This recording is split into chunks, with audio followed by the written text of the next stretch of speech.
कबीर साहब की साखी बहुत प्रसिद्ध है कहूँ तो है नहीं, नहीं कहा ना जाए, हाँ नाही के बीच में साहब रहा समाये। शरीर, शरीर संबंधी प्राणी पदार्थ, परिस्थितियाँ, गुण कर्म स्वभाव, ये सब है कहूँ तो है नहीं, एक दिन शून्य हो जाएगा तो कहाँ है, लेकिन नहीं कहा ना जाए। जब तक शरीर है तब तक नहीं कहते नहीं बनता। व्यवहार है, खाना पड़ता है, पीना पड़ता है, वस्त्र की आवश्यकता होती है, आवास की आवश्यकता होती है, शरीर धारण किए हैं तो इसका बर्ताव करना पड़ता है, नहीं कह करके छुट्टी नहीं मिलेगी। इसलिए विवेकवान हाँ नाही के बीच में रहते हैं, है भी और नहीं भी। है बहुत थोड़े समय के लिए और नहीं है अनंत काल के लिए, इस पर ध्यान दीजिए। मेरा शरीर है, अभी है, कब तक के लिए तो पता नहीं, लेकिन ये पता है कि थोड़े समय के लिए है, और चाहे सेकंडों में जाए, चाहे मिनटों में जाए, चाहे घंटों में जाए, चाहे दिनों में जाए, चाहे सप्ताहों में जाए, चाहे महीनों में, वर्षों में जाए, लेकिन जाना है पक्का। थोड़े समय के लिए है, उस समय की सीमक हमें पता नहीं है, लेकिन है थोड़ा समय। और जब ये मिट जाएगा तो कब तक के लिए मिटेगा? अनंत काल के लिए। ऐसे जगत में हम रह रहे हैं, ऐसी जगह में हम बैठे हैं कि अभी सांस टूटे तो अनंत काल के लिए इस कबीर आश्रम का मुझे कोई संबंध नहीं होगा, इसकी स्मृति भी नहीं होगी। इस तथ्य को निरंतर देखना चाहिए। इसलिए नहीं है नहीं है, होते हुए भी नहीं है। और इस धारणा में जो स्थित रहता है वो मानो देखते हुए नहीं देखता है, जानते हुए नहीं जानता है, व्यवहार करते हुए मानो नहीं करता है, उसकी दृष्टि ही अलग होती है। आत्म अनुभव जब भयो तब नहीं हर्ष विषाद, चित्रदीप सम होए रहे तज के बाद विवाद। आत्मबोध जब भयो तब नहीं हर्ष विषाद, जब आत्मबोध होता है तो हर्ष विषाद खत्म हो जाता है। चित्रदीप सम होए रहे तज के बाद विवाद, जैसे चित्र का दीपक कंपित नहीं होता, चित्र का दीपक है, ऐसे वो कंपित नहीं होता। आत्मबोध जब भयो तब नहीं हर्ष विषाद। यहाँ बोध का मतलब जानकारी नहीं, जानकारी को भी बोध कहा जाता है, लेकिन जानकारी से थोड़ा सा मन हल्का होता है, दुख नहीं मिटता है। जब उस स्थिति में निरंतर दृढ़ता हो जाती है, चरितार्थता, रियलाइजेशन, तब वो अवस्था आती है, वहाँ हर्ष विषाद नहीं होता है।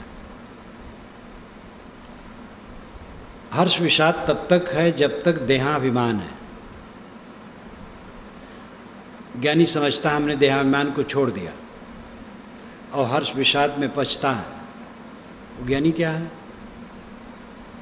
जानकार हो गया, प्रवक्ता हो गया, इसलिए मान लेता मैं ज्ञानी हूँ। कसौटी है सबकी। जब तक चित्त में अविद्या है तब तक दुख है, अविद्या मिट जाने पर कोई दुख नहीं है।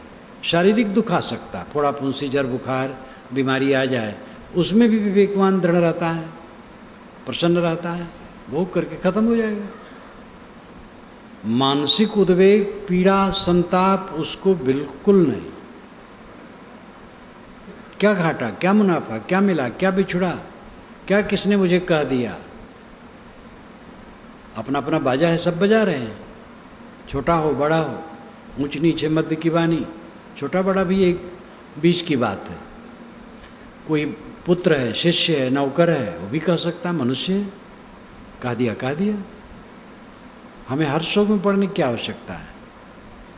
देहाभिमान के पूर्ण रूप से गल जाने पर हर्ष विषाद समाप्त हो जाता है। चित्रदीप समहोय रहे तज के बाद विवाद।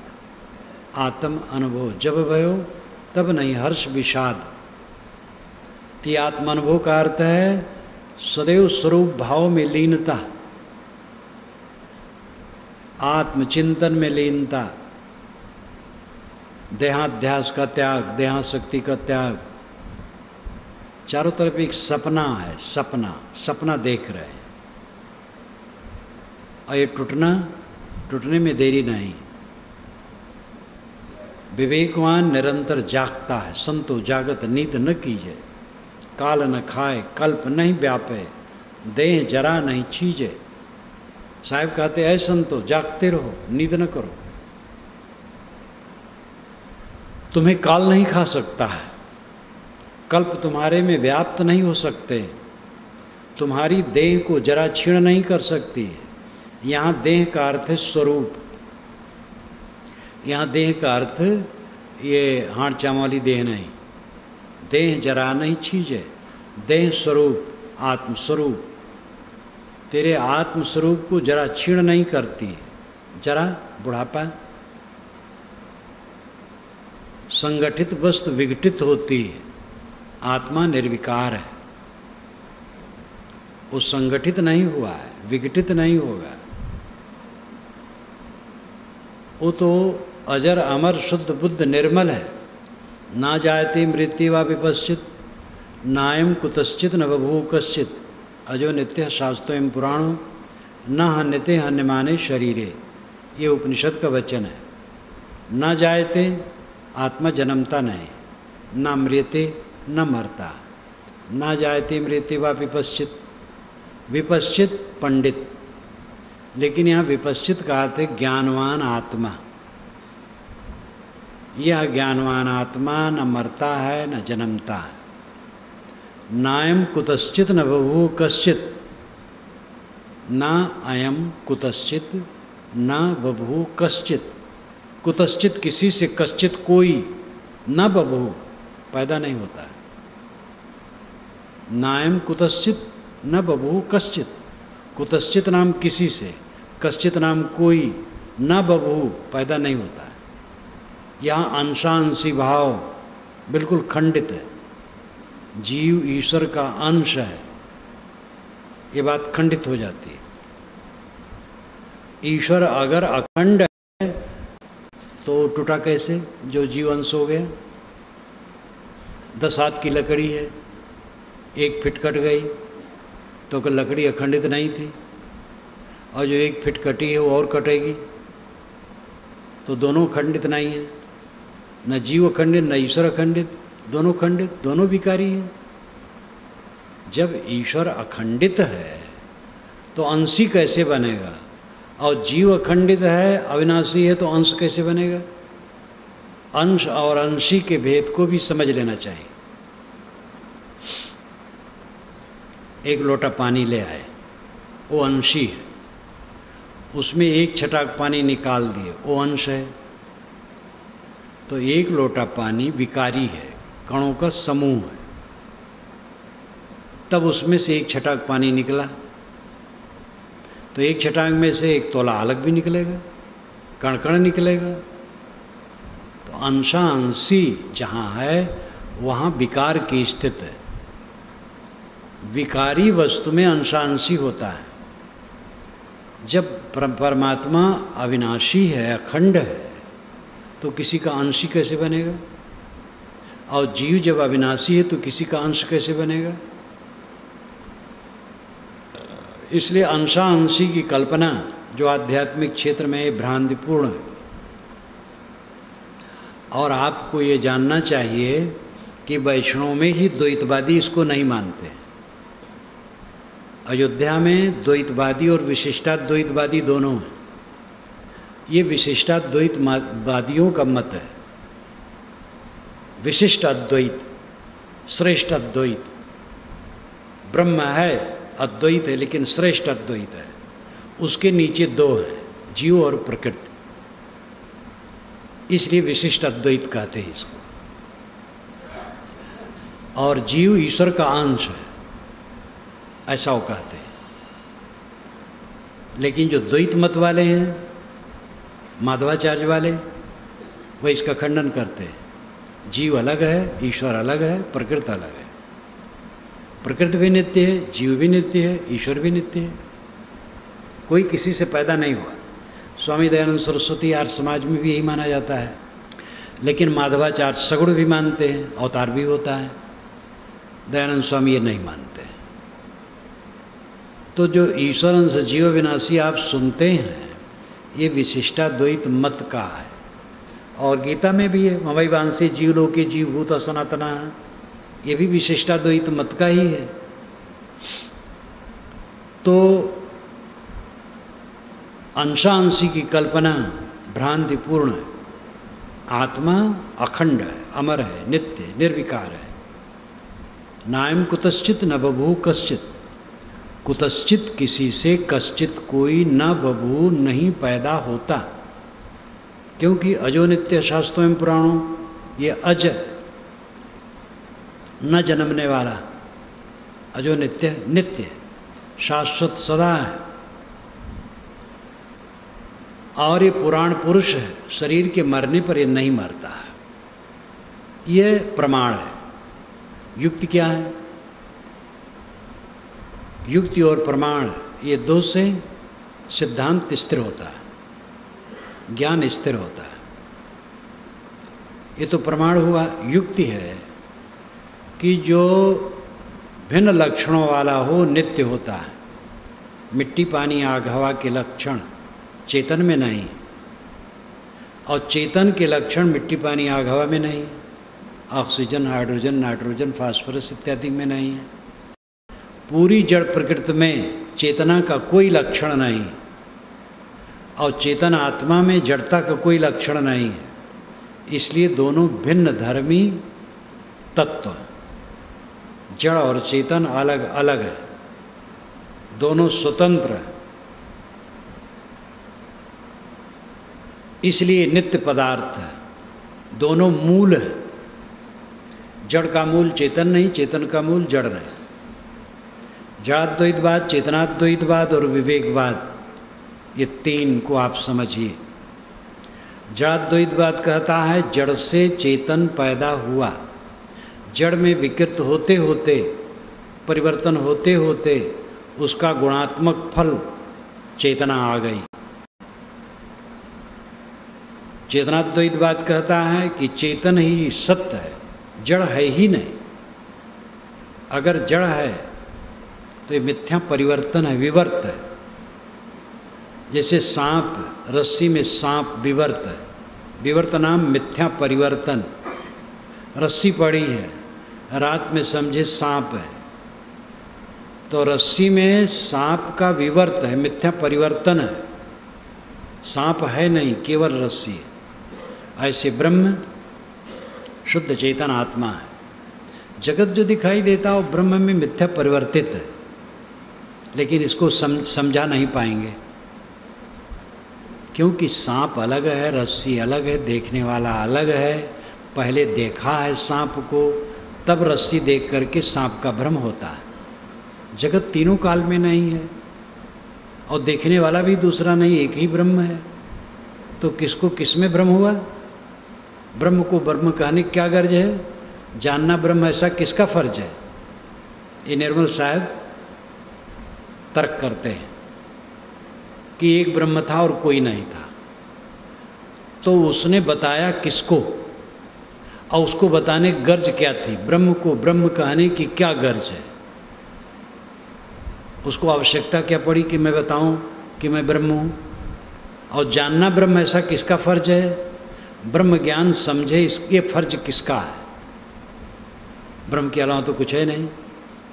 इसका उत्तर क्या देंगे? एक सभा की याद आती है। हमारे एक पारखी संत थे, विद्वान थे, पंडित भी थे। वे पंडितों की सभा में भी बुलाए जाते थे। तो एक सभा में पंडित सब इकट्ठे थे। तो ये आया, भाई कोई प्रश्न करना हो तो प्रश्न भी करें। तो उन्होंने बड़ी कोमलता से प्रश्न किया, भगवान ब्रह्म को ब्रह्म कहने का क्या गर्ज है? जानना ब्रह्म ऐसा किसका फर्ज है?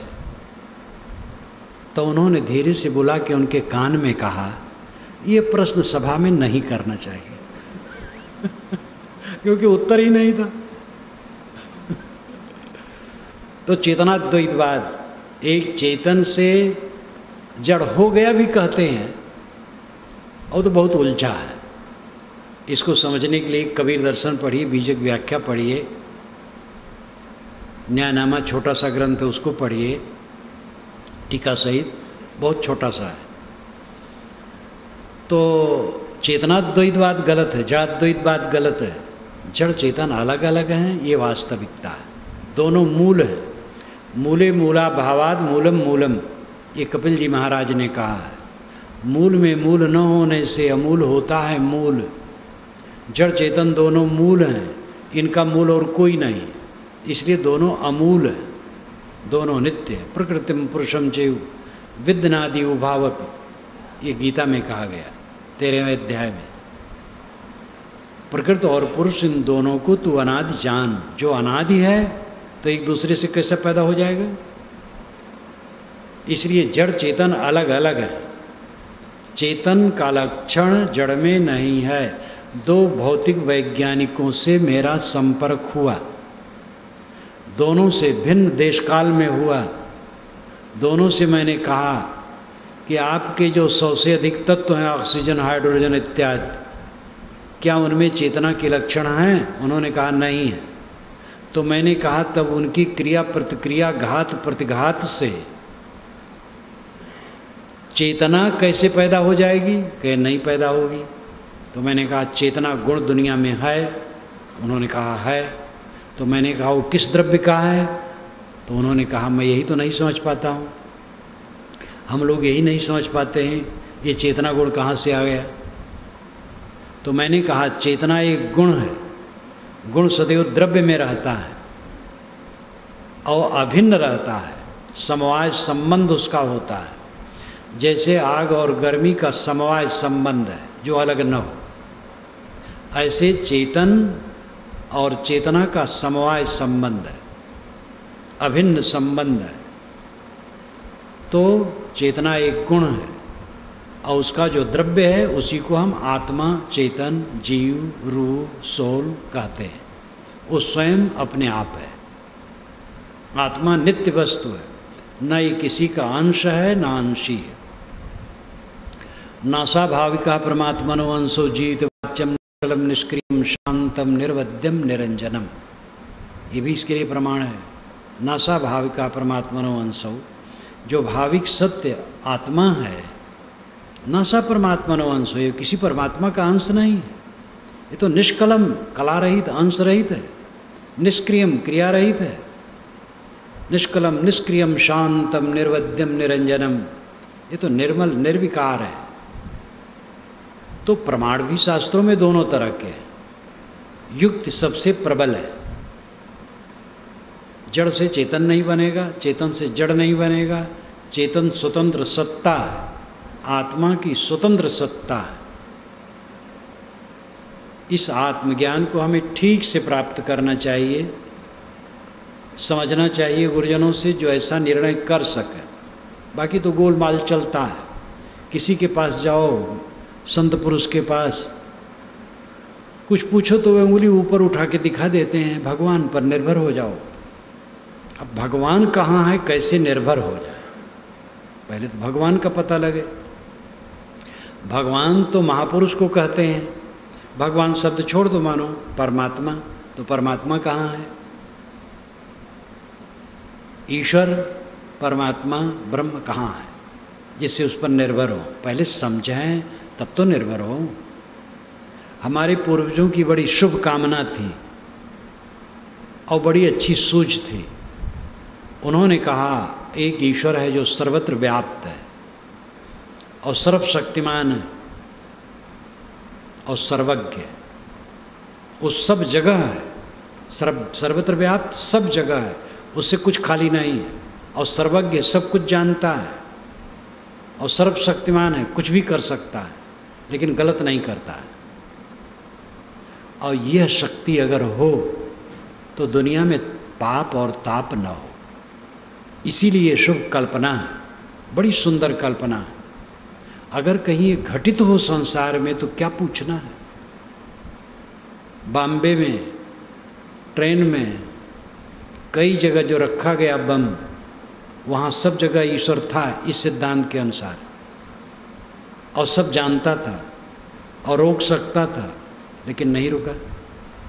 केवल उतने नहीं है, रात दिन जो चारों तरफ दुराचार पापाचार हो रहा है, एक दिन कानून उठा लिया जाए तो देश की क्या दशा होगी, सहज कल्पना की जा सकती है। जब वैसी स्थिति आती है जैसे इंदिरा की हत्या हुई थी, सरकार ढील हो गई थी, जो उत्पात हुआ हद है।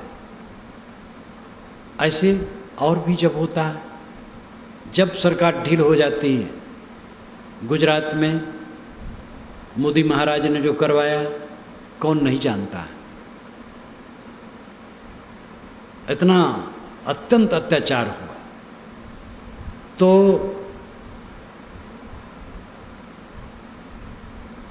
सरकार अगर ढील हो जाए तो फिर पता चलेगा कि संसार कैसा है, बर्बर।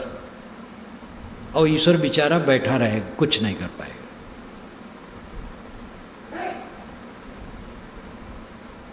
ईश्वर अपने भक्तों को नहीं समझा पाता है। सभी मतवाले तो उसके भक्त हैं, और सभी मतवाले एक दूसरे को नास्तिक कहते और काफिर कहते, नापाक कहते। और यहाँ तक कि मस्जिद फूकी जाती है, मंदिर फूका जाता है, उपासना में बैठे हैं, चाहे वो नमाज को हो, चाहे प्रार्थना को हो, चाहे पूजा को हो, चाहे तीर्थयात्री को, और बम विस्फोट कर दिया गया, सब मर गए, और ईश्वर कुछ नहीं कर पाता है। तो हमारे पूर्वजों की शुभ कामना थी ऐसे ईश्वर की कल्पना, और इसी कामना से ईश उपनिषद में कहा गया, ईशावास्यम इदम सर्वम यत्किन जगत्याम जगत्तेन तिक्तेन भुंजीता माँ गृद्ध कससित धनम। ये शुक्ल यजुर्वेद की 40वीं अध्याय का पहला मंत्र है, और इसी को ईश उपनिषद 18 मंत्रों का अलग कर दिया गया है। ईशा स्त्रीलिंग शब्द है, इसका अर्थ दुर्गा, शक्ति इत्यादि किया जा सकता है, लेकिन रूढ़ है ईश्वर के लिए।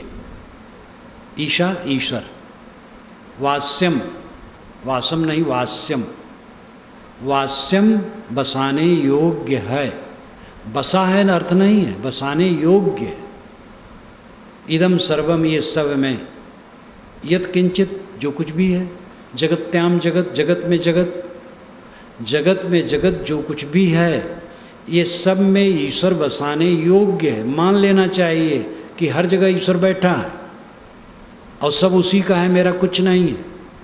तेन तिक्तेन भुंजीता, इन संसार की वस्तुओं का त्याग पूर्वक भोग करो, खाना पीना गुजर बसर त्याग पूर्वक करो, ये तुम्हारा नहीं है। कस्य धनम, धन किसका है? कस्य धनम, इतना काफ़ी है, सित निपात है। कस्य सित धनम, कस्य और धनम के बीच में सित आया, ये निपात है। निपात नाम निरर्थक। जैसे किसी गिलास भर के पानी में एक कण पड़ जाए, घास का टुकड़ा पड़ जाए, तो निपात है, निरर्थक है। ऐसे श्लोकों में, छंदों में निपात हुआ करता है। स्वामी शंकराचार्य, महीधर इत्यादि सब ने इसको निपात माना है। कस्य धनम काफ़ी है, सित निपात है। कस्य धनम, किसका धन है? धन किसी का नहीं, धन तो प्रभु का है जो सब जगह बैठा है। ये उनकी सुंदर कल्पना थी, और इस कल्पना में अच्छाई है, मन में संतोष होगा। लेकिन अब उसको ज़्यादा रूढ़ करो कि वो सब जगह है, सब कुछ देखता हो, कुछ भी कर सकता है, वैसा कुछ नहीं है। सब जगह जहाँ कहीं भी हो सारा अत्याचार होता है, कोई रोकने वाला नहीं है। रोकने वाला है तो मनुष्य हो सकता है। इसलिए जिस प्रकार हम चाहते हैं ईश्वर, वैसा नहीं है। सुबह मैंने थोड़ी चर्चा की थी, आदिदैविक क्षेत्र में प्रकृति के नियम ईश्वर है। ईश्वर कण कण में व्याप्त है, इसका मतलब प्रकृति के नियम कण कण में व्याप्त है। उसके द्वारा जगत संचालन निरंतर होता है। आदि भौतिक क्षेत्र में प्राणी समूह, ये ईश्वर है, ये पूजनीय है, सेवा करनी चाहिए इसकी। और आध्यात्मिक क्षेत्र में, अपने व्यक्तिगत जीवन में आत्मा ईश्वर है, वो उपासनीय है। आत्मा की पहचान करके आत्मलीन होना चाहिए। वस्तुतः आप अपनी उपस्थित हर जगह देखते हैं, घर में, वन में, जहाँ हैं। इतने लोग आए हैं, अनेक प्रदेशों से लोग, कहाँ कहाँ से सब आए हैं। वे सब अपना अपना घर छोड़ के आए हैं, लेकिन अपने को छोड़ के नहीं आए।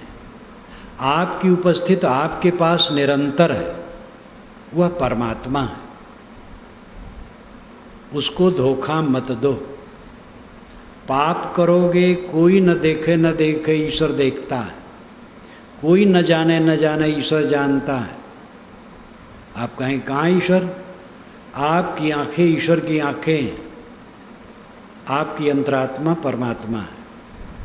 कोई आपका पाप कर्म न जाने न देखे, आपकी आंखें देखेंगे। जब आप गलत कर्म करेंगे, कोई दूसरा आदमी न देखे, लेकिन आपकी आंखें देखेंगी। कोई न जाने दूसरा, आपकी अंतरात्मा जानेगी। ये अंतरात्मा परमात्मा है। आपकी आंखें परमात्मा की आंखें हैं। आप अपने को धोखा नहीं दे सकते हैं। जो अपने को धोखा देता है, परमात्मा को धोखा देता है। इसीलिए ऋषियों ने अंत में थक करके आत्मा परमात्मा है कहा। अहम ब्रह्मास्मि तत्त्वमसि, अयमात्मा ब्रह्म, प्रज्ञानम ब्रह्म। ये 4 महावाक्य वेदांत के माने जाते हैं। अहम ब्रह्मास्मि उत्तम पुरुष, मैं ब्रह्म हूँ। तत्त्वमसि मध्यम पुरुष, तू ब्रह्म है। प्रज्ञानम अयमात्मा ब्रह्म, अन्य पुरुष, यह आत्मा ब्रह्म है। प्रज्ञानम ब्रह्म सामान्य कथन, जितना ज्ञान, जहाँ जहाँ ज्ञान है वो ब्रह्म है। मैं ब्रह्म हूँ, तुम ब्रह्म हो, यह ब्रह्म है। और ब्रह्म का सार्वभौमिक लक्षण है ज्ञान। ज्ञान ही ब्रह्म है। इस प्रकार अपनी तरफ ऋष लौटे, थक करके बाहर कोई परमात्मा मिलने वाला नहीं। आप प्रार्थना करें, कोई सुनने वाला नहीं। प्रार्थना से आपका मन थोड़ा कोमल होगा। अपने को संभालें, अपने को शोधें। प्रार्थना में समय न बितावें, आत्मशोधन में समय बितावें। गिड़गिड़ाएं ना, रोएं ना। बच्चा नहीं होता है, किसी बाबा के पास ना जाए। अभी एक देवी आई, मैं सत्संग में आया हूँ उसके 1 घंटा पहले। महाराज मेरी बच्ची को कोई बच्चा नहीं, बहुत वर्ष हो गए, उसका पद तकलीफ़ देता है, निकाल दिया। मेरे बच्चे को भयंकर रोग है, अच्छा नहीं हो रहा है, आप दुआ कर दीजिए। मैंने कहा मेरी दुआ कोई काम नहीं करेगी, किसी बाबा के पास मत जाना। कोई आपको बच्चा नहीं दे सकता, कोई आपके बच्चे को रोग दूर नहीं कर सकता। बाबा लोग स्वयं बीमार हो जाते हैं। उसकी दवाई कराओ और बच्ची को ज्ञान विवेक की बात बताओ। दुनिया को भी देख ली, नरक कैसा नरक है संसार, कैसा वो पुरुष है कि अपनी पत्नी को बच्चा न होने से निकाल दे। कितनी देवियां हैं जिनके बच्चे नहीं हैं। तो इसमें कोई महात्मा, कोई सिद्ध उद्ध तो बकवासे है। सिद्ध का मतलब है परिपक्व, अनासक्त पुरुष अध्यात्म क्षेत्र में सिद्ध कहलाता है। तो इस चक्कर में कहीं न पड़ना। कोई बाबा न लड़का आपको दे सकता है, न धन दे सकता है, न रोग काट सकता है, न पदोन्नत कर सकता है। महात्मा का काम है वो इंद्रियजयी हो, मनोविजयी हो, आत्मसंतुष्ट हो और समाज को उसकी प्रेरणा दे, बस इतना है। लेकिन धर्म में इतना खोटा माल मिला हुआ है कि हद है, और बड़ा बड़ा प्रपंच है। धार्मिक लोग जितना समाज को भटकाते हैं, कोई नहीं भटकाता। और धर्म ही ऐसा है जो मनुष्य की आंखें खोल सकता है। इसलिए सच्चे धर्म को परखने की ज़रूरत है, और आपको खुद परखना होगा। मोक्ष में जीव कहाँ रहेगा? अपने स्वरूप में रहेगा। मुक्त हो जाएगी, जब देह छूट जाएगी तो आत्मा कहाँ रहेगा? अपने स्वरूप में रहेगा। आज अपने स्वरूप में, आगे अपने स्वरूप में है। उसके लिए कोई जगह जमीन नहीं है। जगह जमीन की कल्पना करना व्यर्थ है। जो लोगों की कल्पना व्यर्थ है। इसी देह में रहते रहते वासना समाप्त हो गई, आत्मलीन पुरुष है, आत्माराम है, आत्मतृप्त है, शरीर चल फिर रहा है, एक दिन ये मिट जाएगा। शरीर के रहते रहते वो आत्मतृप्त है, शरीर के छूट जाने पर भी आत्मतृप्त है, अपने आप में है, वो स्वयं शुद्ध बुद्ध निर्मल है, उसके लिए कोई जगह जमीन की जरूरत नहीं है। आधार में आधे रहता है, पृथ्वी आधार है, घड़ा आधे है, बुलबुले आधे हैं और तालाब आधार है, क्योंकि दोनों कारण कार्य हैं तो आधार आधे का संबंध है। आत्मा न किसी का आधार है, न आधे ही निराधार है, इसलिए इसे न कहीं मिलना है और न कहीं आना जाना है। कबीर साहब ने कहा है, बूंद जो परा समुद्र में सो जानत सब कोय, समुद्र समाना बूंद में जाने बिरला कोय। बूंदें समुद्र में गिरती हैं, ये सब देखते हैं, लेकिन समुद्र का पानी भाप बन करके बूंदें बनती है, ये वैज्ञानिक समझ पाते हैं। जीव ब्रह्म में लीन हो जाता है, ये लोक कहावत है, लेकिन जीव में ब्रह्म पहले से लीन है, ये विवेकवान समझते हैं। जीव तो आप हैं, ब्रह्म कहाँ है? आपको हटा देने के बाद कहीं ब्रह्म मिलेगा? अपने को पहचानो। जब रमण महर्षि एक ने कहा, महाराज जीव ब्रह्म की एकता का ज्ञान दीजिए, तो उन्होंने कहा, जीव काफी, ब्रह्म के चक्कर में क्यों पड़े हो? मस्त संत थे, क्योंकि वेदांत तो अंत में वही कहता है, ये जीव ब्रह्म ही ना परा है, जीव ब्रह्म है, दूसरा नहीं। अस्ति कश्चित स्वयं नित्यम अहम प्रत्यलंबना, ये स्वामी शंकर का विवेक चूड़ामणि का आधा श्लोक है। अस्ति है, कश्चित कोई, अस्ति कश्चित स्वयं खुद, नित्यम सदा, अहम मैं, प्रत्यय बोध, लंबना आधार। मैं बोध का आधार कोई स्वयं नित्य सत्ता है। वो कौन है? मैं, क्योंकि स्वयं है, ये स्वयं ही ब्रह्म है। ब्रह्म कहीं अलग नहीं। ब्रह्म का मतलब है महान, श्रेष्ठ। आपके अलावा कोई कुछ श्रेष्ठता कहीं मिलेगी? आप अलग ब्रह्म खोज रहे हो, अलग कुछ पाओगे? कुछ नहीं पाओगे। सुंदर वित्त गढ़ो घर माए, तो बाहर ढूंढन क्यों करी पावे। पुराण तक में ऐसी बातें आती हैं। जो ज्ञान की बातें हैं, वेदांत की बातें हैं, सांग की बातें हैं, चिंतन की बातें हैं, बोध की बातें हैं, ये पुराणों में भी जगह जगह हैं, लेकिन जंजाल बहुत है, इसलिए आदमी भटकता है। अपने को पहचानो, अपने को पाओ, तो प्रारब्ध, तकदीर, भाग्य, कर्म, ये सब हमारे बनाए कर्मों के फल है। पुरुषार्थ, परिश्रम, आज जो हम करते हो परिश्रम है। परमार्थ, परम प्रयोजन, दुखों से अत्यंत छुटकारा है, और वो इसी जीवन है। जब आदमी देहाभिमान, बिल्कुल देहाभिमान से मुक्त हो जाता है, तो वो क्लेश से रहित हो जाता है। उसके चित्त में पीड़ा नहीं रह जाती, कुछ लगता नहीं है, कुछ हानि हुई, कुछ लाभ हुआ, सब एक स्वप्न की तरह प्रतीत होता है। यह जो कोई उस स्थिति में पहुंच जाएगा, उसी की दशा हो जाएगी। इस दशा में अनेकों ऋषि मुनि संत पीर रहे हैं, आज हैं और आगे भी रहेंगे। स्वयं इसको साधो, स्वसंवेद्य।